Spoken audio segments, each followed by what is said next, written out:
Tun sol ni kalta khanin kanin khom na prayer request ang hian siam thina le kha ang hianin dan le kha chuan mi tong trai sak idu ho kha minge zia kanga amo eng chung jang boni se chu chu ma arong khon khoma ma an chiar ta thin ne tun sol ni kalta nimin le khanin chu chu prayer request ka zia ka boy de tan boy de chung kwa tan din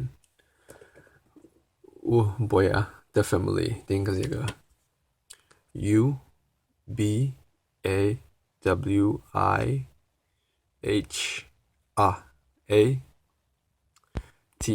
so UBAWIHATE family ding ka zia ka chu prayer request aron khon khom ta nikina nuwa khan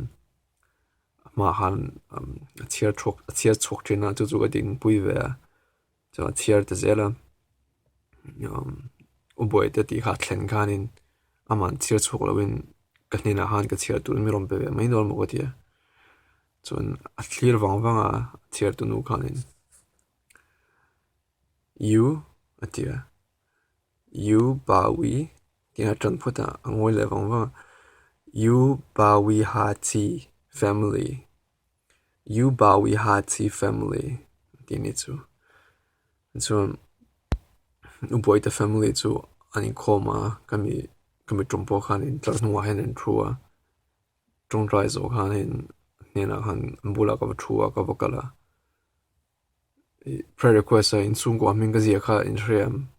atia boy the family ti ka zia kha aron chher chu khen riam katia an lo shalo khovela enge poimo ber kan ngai dan nang lo thonga kan ngai dan nia khovela poimo ber chu midang mi hring dang ani khovela engma chatuan dai omlo ti kan ria chuan chuan midang ne na in hun po hi chatuan ani don lo ani kina chuan top la mai don chuan mi chungan fela i chungan that chuan an chunga thavela mai ro chu mi zong an felin an thava khel lawa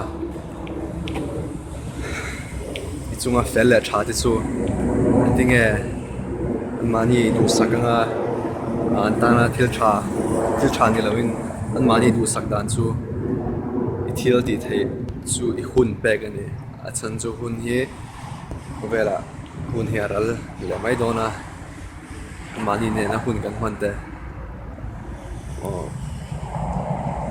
chuan mi chuan thatin an fel chuan hun bela